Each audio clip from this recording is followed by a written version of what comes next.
Parshas Balak is one of the most interesting and unusual parshios. The entire narrative, almost the entire narrative of our Parsha, is told from the viewpoint of our enemies. After the stunning victory of the Jewish nation over their foes on the east bank of the Jordan, Balak, the king of Moab, resorts to unconventional warfare to stave off the Jewish juggernaut, and he hires the famous sorcerer and prophet of the nations. He hires Bilaam to curse the nation. So you have two people here, the two, antagonists of the Jewish people in our Parsha. Balak, the king of Moab, and the inconveniently similarly named Bilaam, the sorcerer, the prophet, who he hires, who Balak commissions to curse the nation. Now, Bilaam is one of the worst villains of our history. The Talmud tells us that he's one of the few people mentioned by name who don't have a portion in the world to come. And the Mishnah tells us, this is in the chapters of our fathers, Pirkei Avos chapter 5, the Mishnah tells us that he is the antithesis of Abraham. There are three sterling qualities that all the students of Abraham share. If you have a good eye, if you have a humble spirit, if you are content with your lot, then you are de facto a student, a pupil, a disciple of Abraham. And if you have the three opposite qualities, if you have a bad eye, if you have a haughty spirit, if you are rapacious, then you are de facto a student, a disciple, a pupil of Bilaam. The person who most embodies the opposite of righteousness and piety and kindliness, the one who most represents the opposite of Abraham, is Bilaam. And this is the guy commissioned by Balak, king of Moab, to curse the Jewish people. Now the Parsha starts off with his courtship of Bilaam. He sends multiple delegations to woo him. They finally agree to terms, and Bilaam travels to the front lines to go curse the Jewish nation. The trip is quite memorable. There's an angel who's sent to stop him, to prevent him from consummating his plans. And the donkey upon which Bilaam is riding sees the angel, but Bilaam does not. And the donkey tries to sidestep the sword brandishing angel. And Bilaam hits the donkey, and they have a conversation, and the donkey rebukes Bilaam, but eventually Bilaam arrives at the site, at the front lines, and he meets Balak. And Balak is told to prepare sacrifices. And there's a really interesting Talmud. It's almost unbelievable. It's almost unimaginable. But the Talmud makes a very interesting comment about the sacrifices and the altars of Balak. Now, our Parsha is an attempted genocide of the Jewish people. What would have happened had Bilaam succeeded in his curse? So the Talmud tells us that had Bilaam succeeded in his curse, spoiler alert, he failed. But had he succeeded, there would be nothing left of the Jewish people. The Talmud even says that Bilaam is Laban-esque. Laban, Jacob's father-in-law. He wanted to uproot everything, to destroy the entirety of the nation. So too Bilaam. And who's hiring Bilaam? Who's commissioning Bilaam to go destroy completely the nation? Balak. So Balak is this terrible guy. Yet he's bringing sacrifices to offer them to God, to try to lobby God to agree to the curses of Bilaam. And the Talmud says something stunning. This is the unbelievable Talmud. The Talmud says, the book of Nazir, page 23b, that from the story of Balak, we learn a very important lesson, that a person should do a mitzvah and study Torah even with imperfect intentions. even if you have other intentions besides for just doing the will of God, you have other reasons why you're doing good things, mitzvah, studying Torah, it's still a good thing. And what's the evidence of that? The evidence is from Balak, who did a mitzvah in our Parsha to offer sacrifices to God, albeit with the most corrupt and genocidal intentions. He did it because he wanted to beseech God to destroy the nation. But nevertheless, he did something good. He did a mitzvah. And as a result of that, he merited a very special descendant. Balak is the great grandfather of Ruth the Moabite. So Balak is the king of Moab, and his great granddaughter is Ruth the Moabite. And Ruth is the great grandmother of King David. And thus, Balak is the forefather of Ruth, of David, of Solomon, of Messiah. Some really crazy mind-bending genealogy here. And why did Balak merit to have such illustrious and consequential descendants? Says the Talmud, because he offered sacrifices, because he did a mitzvah, albeit, like we said, with the most foul intentions, but he did a mitzvah, and the power of a mitzvah, even if it's done imperfectly, is that it can have tremendous generational consequences for the positive, unbelievable point that we will yet revisit. So Balak is bringing sacrifices, and Bilaam gears up to unleash a salvo of horrid curses against the Jewish people, but God compels him to bless the nation nonetheless. And these are not just any generic blessings. These are amazing, iconic blessings that the Talmud says are really worthy of being repeated every single day. It would just make the prayer too long, so it's not included, but the powerful blessings that Bilaam conveyed are really worthy of saying every day. And Balak, of course, is annoyed.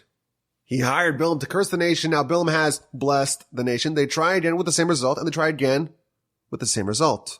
Bilaam ultimately gives 4 exquisite blessings before he is sent home in ignominy. And the Parsha concludes with somewhat of an oblique turn. It tells us how the Jewish men started cohabiting with the Moabite women, and they begin to worship their execrable deity. And God tells Moshe to execute the perpetrators, which he does. And then there's one particularly egregious offender, a man who is none other than the head of the tribe of Shimon. And he is publicly cohabiting with the Midianite princess. And that triggers a plague. And Pinchas, the son of Elazar the Kohen, the grandson of Aaron, heroically and fearlessly, zealously assassinates the two, skewering them together like a kebab with a spear. And the plague ends, but not before it kills 24,000. And the Ramban tells us that had Pinchas not done what he did, the entire nation would have been swept away in this plague. And thus concludes our Parsha. And next week, it picks up with the aftermath of the story, where Pinchas is lauded for his gallantry, for his zealotry, and he's promoted to being a Kohen for his deed, and he is given an eternal covenant of peace. But that is for next week's Parsha. And this week, we have to focus on Parshas Balak. So it's a really interesting Parsha with all kinds of salacious storylines to dig into. But let's begin with the end of the Parsha. Parsha starts off with the whole saga of Bilaam and Balak, and they're trying to curse the Jewish people, and they fail, and there's a talking donkey, and there's the whole negotiations of the various delegations that Balak sends. and all these effusive blessings that Bilaam is forced to give. And the Parsha ends with the seemingly unrelated story of the Jewish men cohabiting with the Moabite women and worshiping their deities. So Rashi explains to us this somewhat awkward transition. Rashi says that this really is part of the Bilaam story. Bilaam, when he was unsuccessful at cursing the Jewish people, he gave Balak a suggestion. He gave him some advice. And he said to him, well, the God of the Jewish people, hates promiscuity. I can't curse him. We can't destroy them in that fashion. But let's allow them to destroy themselves by availing our daughters to be promiscuous with their men, and that will allow us a window, an opening to destroy this people. When Bilaam was unable to curse the people, he gave advice that would bring about their destruction. And the Talmud actually gives the whole elaborate scheme that they hatched to seduce the Jews, and ultimately it seems like it worked. Bilaam and Balak, they did marginally succeed in their efforts to decimate the people, but would have done much more damage absent the decisive action of Pinchas. So accordingly, the entire Parsha is really the story of Balak and Bilaam and their efforts to try to destroy the nation. And when they were making some headway, Pinchas thwarted their plans. Pinchas ended the plague that they had perpetrated. Now it's interesting, Pinchas and Bilaam, they appear again in our story. In a couple of weeks, we're going to read about how the Jewish people managed to exact revenge against Bilaam. Chapter 31, verse 8, Bilaam is going to be executed by the sword for his crimes. Who killed him? The Talmud tells us that Pinchas killed him. So we have two forces, so to speak. Bilaam trying to destroy the Jewish people, Pinchas saving them, and they visit with each other again. Ultimately, Pinchas triumphs. And I think if we study the modus operandi of these two respective combatants in our Parsha, Bilaam, the evil sorcerer, prophet of the Gentiles, trying to destroy the people, destroy the nation, and Pinchas, with his zealotry and gallantry, saving them, we find something really interesting about these two, and that will help us see what I think is an incredible idea, a life-changing idea, that appears in a few different ways in our Parsha, but really is a global idea, one of those transformative ideas that could really, genuinely change your life. And I'm saying that from experience, because I recently had a conversation with someone who told me that this idea changes life. What are the differences between Pinchas and Bilaam? And let's start off with Bilaam himself. He is a prophet. He is the prophet of the nations. He is a sorcerer. And he had the ability, ostensibly, to curse and to bless. And that's why he was hired. But the Talmud gives us some more insight into Bilaam's ability to curse. The Talmud looks at verse 8 of chapter 23. This is in the middle of his attempted curses. He was forced to bless, even though he tried to curse. So the verse says, Ma ekov lo kaba'el. How can I curse if God is not cursing? How can I get angry when God is not angry? Bilaam was stymied in his effort to try to curse the Jewish people because God didn't agree. Bilaam's ability to curse was contingent on God's wrath, on God's cursing. What does that mean? Explains the Talmud that Bilaam really did not have any special insight or capacity to curse. What he knew was the following secret. What does it mean that Bilaam knew the knowledge of God? He knew that there was a moment every day when God unleashed some wrath. There was some expression of divine anger every day. For a fleeting moment, a fleeting second, God gets angry, says the Talmud. And Bilaam knew how to pinpoint that precise moment, and he would wait for that propitious moment to come, and he would pounce upon it, and he would channel it, and he would use that moment to curse the nation. And the Talmud says that during the entire saga of Bilaam, God temporarily suspended his practice of getting angry, of having wrath every day.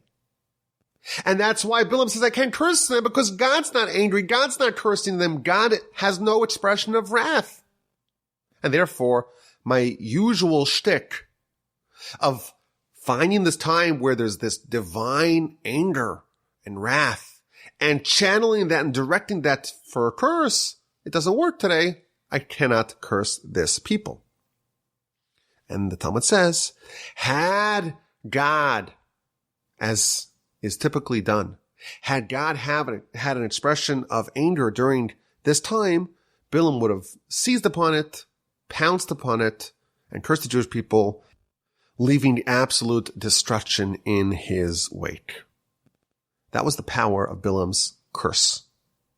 There is a moment every day, a fleeting moment, when God is angry. What that means, I don't know. It's possible that it has something to do with the fact that there is a slight element of divine judgment still present in the world. The Talmud tells us that there is a quality or an attribute of God called strict divine judgment that's so severe and exacting that even Abraham, Isaac, and Jacob, the titans, the most righteous of our people, cannot withstand such withering judgment. And even though the Almighty does not typically interface with the world using that system of divine judgment, nevertheless, there is a moment of it every day. And at that moment, that is the time, the propitious time, that curses land. And Bilaam's superpower was that he was able to identify and isolate that moment when God was angry, whatever that means, and use that moment to curse. Now, when is that moment? So the Talmud very helpfully tells us that if you look at a rooster during the first 3 hours of the day, when the crest of the rooster is white because of the sun, and it's white absent any red streaks, for that moment, that's the moment when God has this typical daily moment expression of wrath. And the Talmud relates an amusing story. There was one of the great rabbis, Rabbi Yeshua ben Levi, and there was a heretic who would drive the great rabbi crazy. And the great rabbi said, okay, give me a rooster. Let me examine the rooster. And the second that the crest of the rooster gets completely white with any streaks of red, I'm going to curse this individual. And he was watching the rooster waiting. And when the moment was about to arrive, he fell asleep. He dozed off. And when he woke up, it was too late. And he says, okay, this is a divine message that this is not the way we're supposed to do it. Cursing our enemies is not our way. That's this idea of a divine moment of wrath that Bilaam was able to channel. He was able to pinpoint it and to channel it, and that's how he cursed. And during the time of this whole saga of Bilaam, God temporarily suspended this practice of having a moment of anger every day, because otherwise Bilaam's curses would have landed with catastrophic consequences for the subjects of his curse. So obviously this is a subject that demands an explanation. What does it mean, this daily moment of rage, of anger, of wrath? What does it do with the white crest, absent any red streaks of the rooster? But let's focus on what this tells us about Bilaam. God gets angry every day for a fleeting second. But hey, we survive. We're not destroyed. From God's perspective, that moment of wrath is contained. It's a discrete, isolated, siloed off moment. Bilaam's cursing ability was his ability to take that moment, that point of wrath, and to expand it and to channel it. And to take it from being just a point of wrath to make it one that causes total destruction. He was able to pinpoint the slightest point of vulnerability, the fleeting moment of wrath, and transform that little point into a curse that destroyed not just the point, it destroyed everything. Bilaam, in this context, reminds me of cancer. There's this one rogue, misbehaving cell. Out of trillions. A tiny little point of a problem of wrath in the enormous ecosystem of a body. But what happens? For some reason, that problematic point metastasizes and expands and it spreads until it destroys everything good, everything that was good and productive and useful and helpful. It's all destroyed due to what started off as being just one little point. That's what Bilaam did. He found this moment, this fleeting moment, this slight point of a curse, of rage, of wrath. And he was able to metastasize it and spread it out and expand it and augment it until it took over everything and destroyed everything. And our whole parsha is really a story of Bilaam probing the people, trying to find any point of vulnerability that he could seize upon and fan and flesh out and augment into total destruction. And the whole parsha is him failing. God didn't get angry. He looks at the nation and he sees that their roots are strong. Abraham, Isaac, and Jacob are unmovable, unflinching mountains. And then when the first angel, the first vantage point doesn't yield any fruits, he tries to see the nation from a different point, from a different angle. Maybe there could be some point of vulnerability. Maybe there's an opening, a window to land the curse, to work your magic and expand that little point of wrath into total destruction. And he looks at the nation and he says, there's no sin in Jacob. There's no iniquity in Israel. There's no point of vulnerability to land a punch. There's no rogue cell to metastasize. Let's change the angel again. Let's go to a different mountain. Let's see the nation from a different vantage point. Ma tovu ohalecha Yaakov. How goodly are your tents, O Jacob, your dwelling places, O Israel. For the duration of Bilaam's exploration of the nation, he's examining the people from every angle, searching, seeking to find some point of vulnerability, and he's not able to do so. The Torah tells us that Bilaam was a one-eyed jack. He had only one eye. He refused to see the full picture. He was looking for only one thing. He was looking intently for this point of vulnerability, to find the flaw, to find the bad. And of course, his intent was that once you find that point, he was going to draw it out. He was going to expand it, to metastasize it, resulting in the total destruction of the people.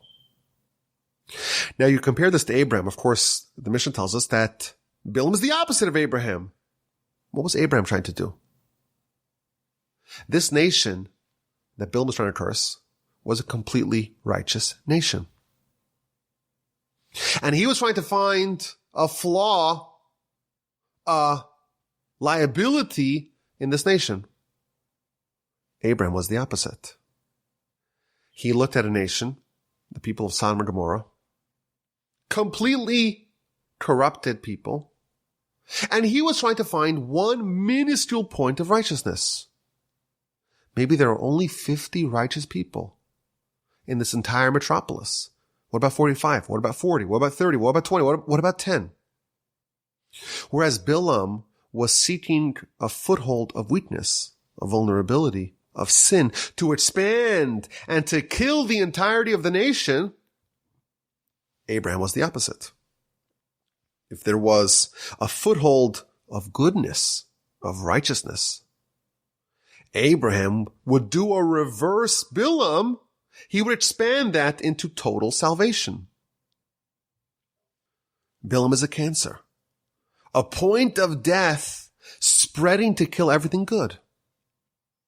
Abraham is like an elixir of life, spreading life and salvation and goodness with one little point to a completely stricken body. You know, this reminds me of the luz bone that we talked about a few months ago. The luz bone from which resurrection stems. And we explained in the past that everyone has this bone called the luz bone that never dies. And that one point of eternal life can spread to result in a resurrection of the entirety of the dead body. Bilaam's the opposite. He finds that one point of death and uses that to kill an otherwise living and vital and healthy body. Abraham is like the luz bone, spreading life and goodness with one little point to an otherwise dead body. I remember at the beginning of the pandemic asking a physician friend of mine, is there the ability to have like a reverse virus? Instead of someone with the virus coughing and now spreading this virus to everyone else, let's give one guy the vaccine and have him cough on everyone, and suddenly there's life. There is vitality. There is salvation spread to everyone else. And the physician told me, well, it doesn't really work like that. But that's really what Abraham did. To insert one little point of goodness, or to discover and reveal one little point of goodness, and to have that spread in the opposite way of the cancer, have the life spread and permeate what would otherwise be a dead entity. And if you think about it, this is not just the quality of Abraham. This is how God treats us too. We mentioned earlier, the Talmud tells us that Balak merited to have Ruth as a descendant. Why? Because he did a mitzvah. What mitzvah did he do? He brought sacrifices. Why did he bring the sacrifices? To curse the Jewish nation. It doesn't matter. We're not looking at the intentions, just the deed. It was a righteous deed. It was only a tiny little point of righteousness. His motivation, everything that he was trying to do was evil, but he did a mitzvah. And that little point of righteousness, of goodness, as minuscule as it may be with relation to the entirety of his deed, God finds that point of righteousness and spreads it out and fleshes it out and broadens it until the result is the righteous matriarch of King David, until it's Ruth. So Bilaam is not only the opposite of Abraham, he's also acting against the ways of God. Of course, it made sense. We're told to emulate God. That's what Abraham did. And Bilaam is the opposite. The lesson, of course, for us is that we should try to take the path of Abraham, to try to find the point of goodness and to flesh it out, to save the sinners of Sodom, to reward the point of goodness of Balak. But Bilaam's the opposite. He is looking for the point of weakness and using that as a little beachhead, as a foothold to spread until there is total destruction. Now, did Bilaam succeed or fail? So if you read the Parsha without any of the commentaries, it seems like he failed. He tried repeatedly to curse the nation, and he came up empty-handed. But at the end of the Parsha, there's a plague that killed 24,000 of our nation. Why was there this plague? Because of the advice of Bilaam. God hates promiscuity. Find a way to get them to cohabit with the Moabite women. And then they'll do the idolatry. And that will trigger an unrestrained plague. A plague that will kill both good and bad. This is classic Bilaamism. Find a point of vulnerability. Find patient zero. Find this rogue cell and spread it until it runs amok, destroying everything, both good and bad. And indeed, absent the heroism of Pinchas, Bilaam's vision would have been consummated. Now, how indeed did Pinchas stop the plague? What is the secret to reversing the avalanche unleashed by Bilaam? So if you look at what Pinchas did, he found that point of vulnerability. He found that point amongst the whole nation of evil, and he nuked it. He excised patient zero. He removed that one cancerous point, and thereby he removed the trigger. Bilaam is always looking for that one point of evil. What happens when you find it? How do you address it? So what Bilaam liked to do was to fan those flames until there was total destruction. And what Pinchas showed us, or what he did, what he exhibited, is the removal of that point of evil, and thereby depriving the inferno of its energy.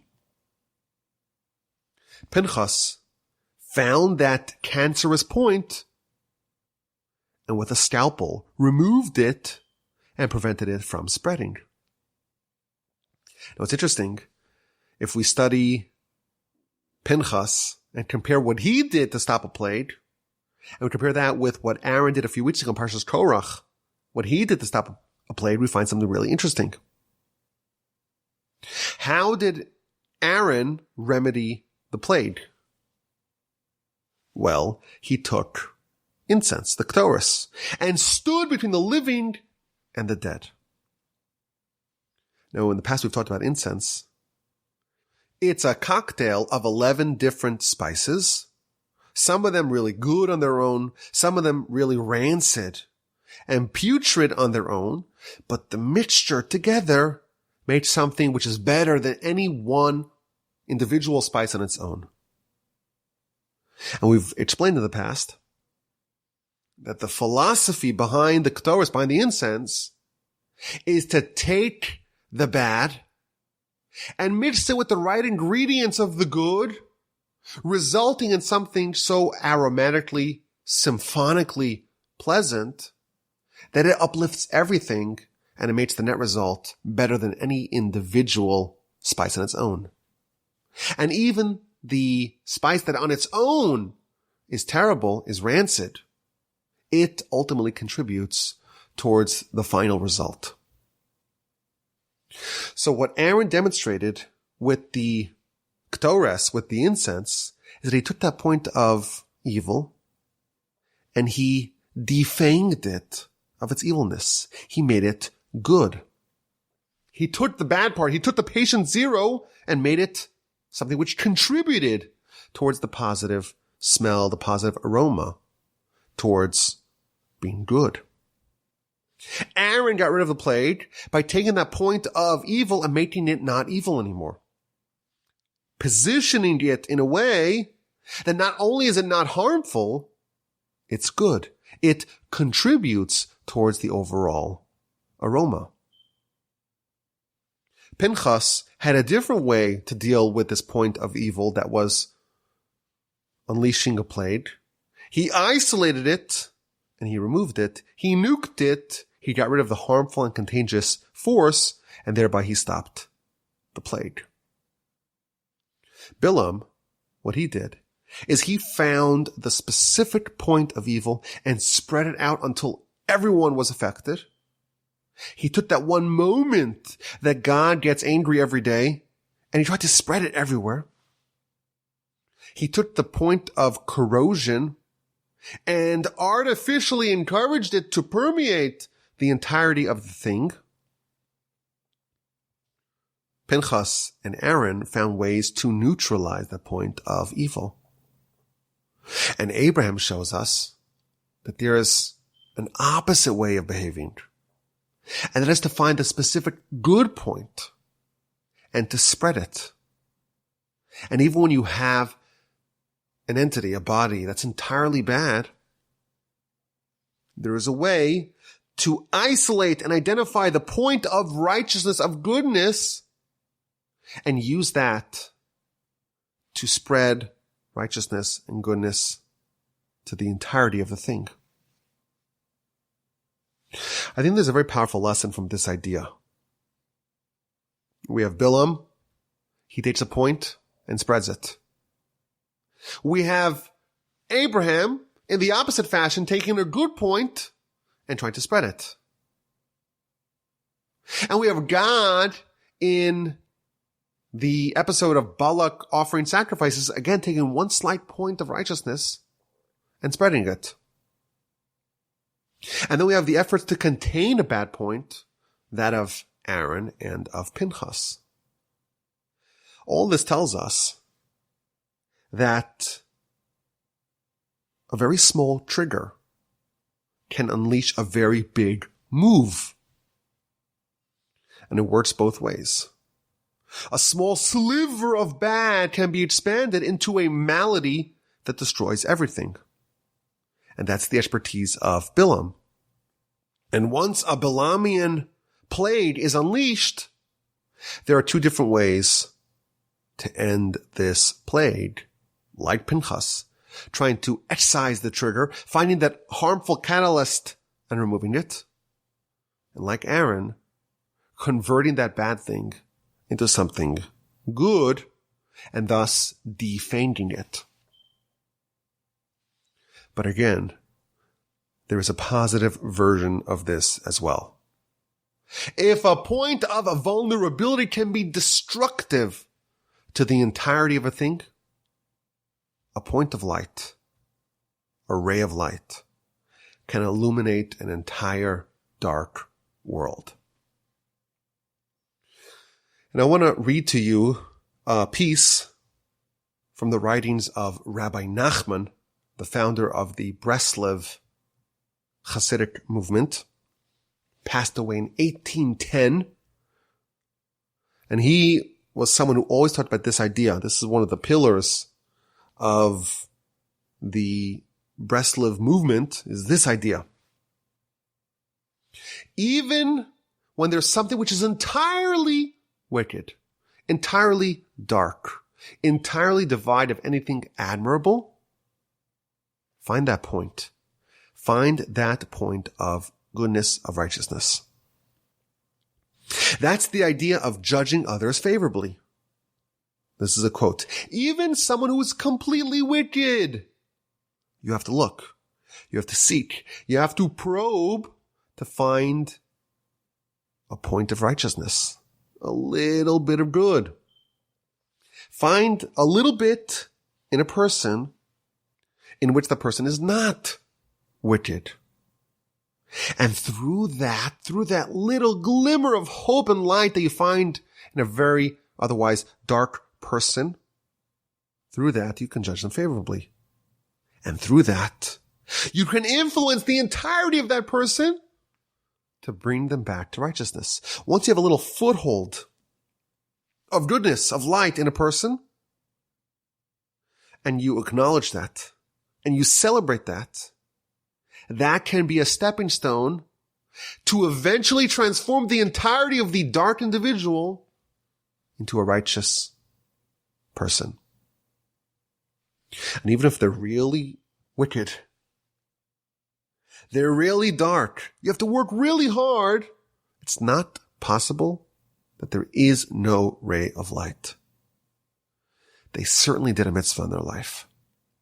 And even if the mitzvah wasn't perfect, there was an element, a sliver of that mitzvah, which was devoid of wickedness, which was righteous. And through that, once you have a tiniest little point of goodness within a person, you have a foothold. Now you have something to work off. Now you have something to spread from. You land, get a foothold, get a beachhead. That's the hard part. But once you have something, you have a little piece of real estate in a person that's righteous. Now you just expand that. It's much easier to start with something really small. But once you have a foothold, it's much easier to expand it and to transform the entirety of said person to being righteous. And then he adds a powerful point. This is not just with other people. When you look at yourself and you judge yourself and you find all your flaws and all the areas of life where you are lacking. And there's so many areas where there's a need for improvement. And there's a risk to lapse into melancholy and depression. And you have to always be joyous. That too, of course, is one of the great pillars of the Breslev movement. You have to always be joyous. It's a mitzvah to be joyous every day, all the time. And to be very careful to never lapse into depression. And if you look at yourself, and there's nothing redeeming about you. You're full of sin. You're full of contemptible qualities. And you feel that the Yetzer Hara is trying to make you fall and wallow in misery, in melancholy, in depression. God forbid. You cannot fall into this. You have to start looking for a point of redemption, a point of righteousness, a point of goodness. No matter how small that point is, that's what you need to find, and that's what you need to focus on. It's not possible that you've lived your whole life without doing one mitzvah. It's not possible. And even if you did that one mitzvah and there was all kinds of ulterior motives and you wanted this, you wanted that, you really didn't want to listen to Hashem, there were all these other factors, ulterior motives really at play behind the scenes. Nevertheless, you did a mitzvah.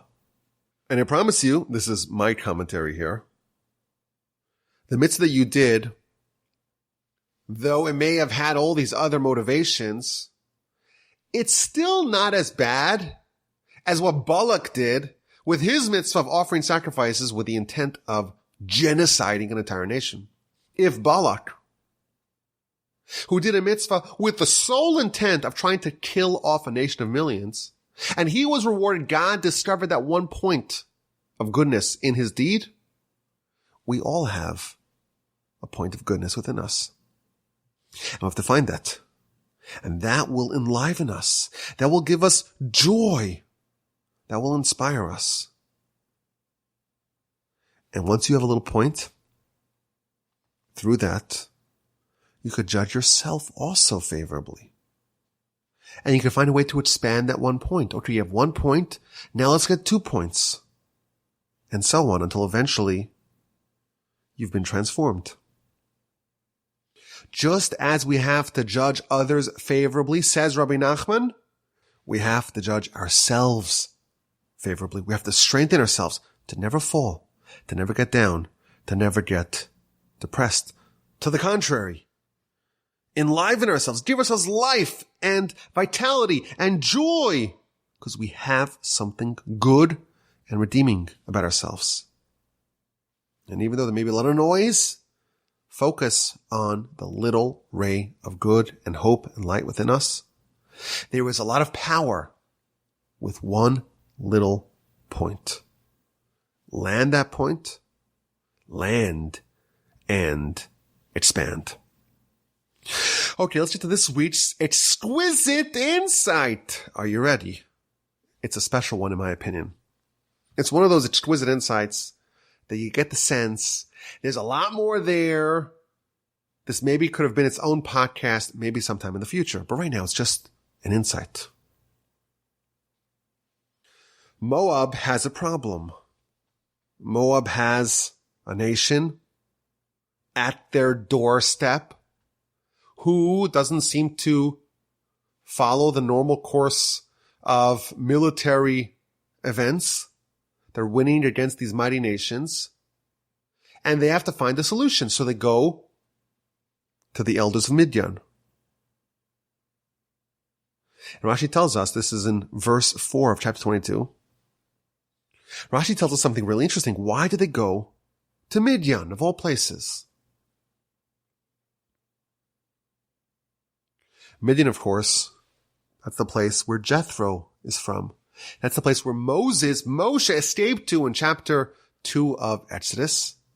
When Moshe was a little boy, and he saw the Egyptian man striking the Hebrew man, he killed the Egyptian man, and eventually it was found out that he killed an Egyptian, and he was wanted for murder, and he escaped and went to Midian, eventually marrying the daughter of Jethro, and only coming back to Egypt after the episode of the burning bush, and God commissioning him to go save the nation.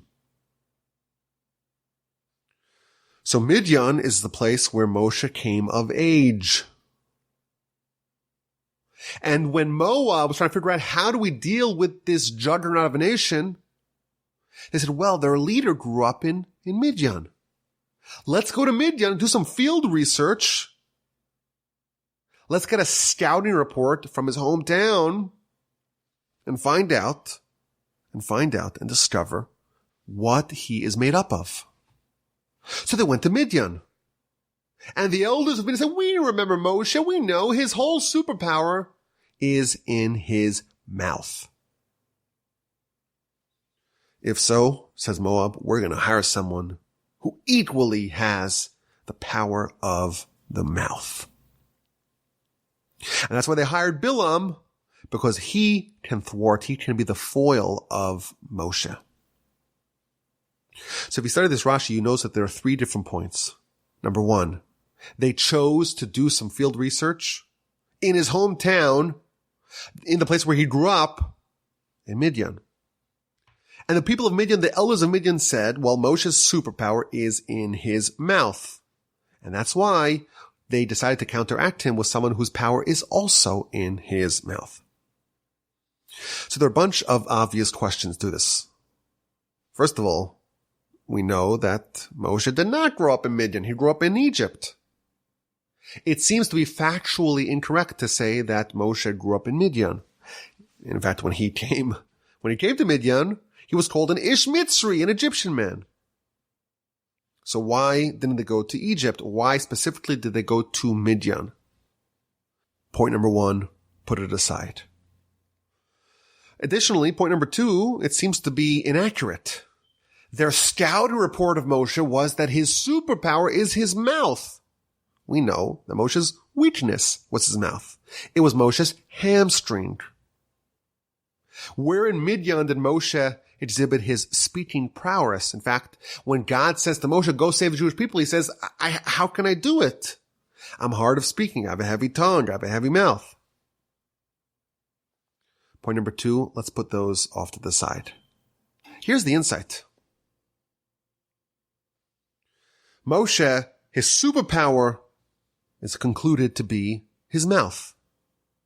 What's the way to foil him? The Moabites determined that the way to foil someone whose superpower is in his mouth is also with someone whose superpower is in his mouth. You fight fire with fire. If you remember last week, the nation of Edom, when the Jewish people wanted to cross over and they made a request, and the people of Edom came out with their sabers rattling. If you look at Rashi, it seems like they took the opposite approach to the Moabites. That whole back and forth between the Jewish people and Edom was about the Jewish people coming as Jacob and Edom responding as Esav. So they weren't fighting fire with fire. You'll use the power of the mouth. We'll go with someone who has the equal strength of mouth. They were fighting with the opposites. Somehow over here, there is a different philosophy of encountering an enemy. Either you find their weaknesses and you try to expose it, you try to exploit it, you try to go with the opposite power, or you find their strength and you try to neutralize it with ever more strength. To me, this is an insight because it seems like there is maybe a lot more here of two different philosophies of how you deal with an enemy, or at least how our enemies dealt with us. Bilaam, you have a superpower of your mouth. You're the right guy to fight Moshe, whose superpower is in his mouth. Whereas Edom last week, they came with a different posture. Oh, you're coming as Jacob. We're going to respond as Esav. It's an insight. It's like last week, a bit half-baked, but that's okay. It's an exquisite insight, something to think about, something to ponder and cogitate upon and ruminate upon. Until next week, have a great day. Have an incredible week. Have an exquisite and stupendous and fantastic and splendid and uplifting and inspiring Shabbos upcoming. And please God, with the help of the Almighty, we'll talk again next week. We'll keep the streak alive. As always, my email address is rabbiwolbe@gmail.com.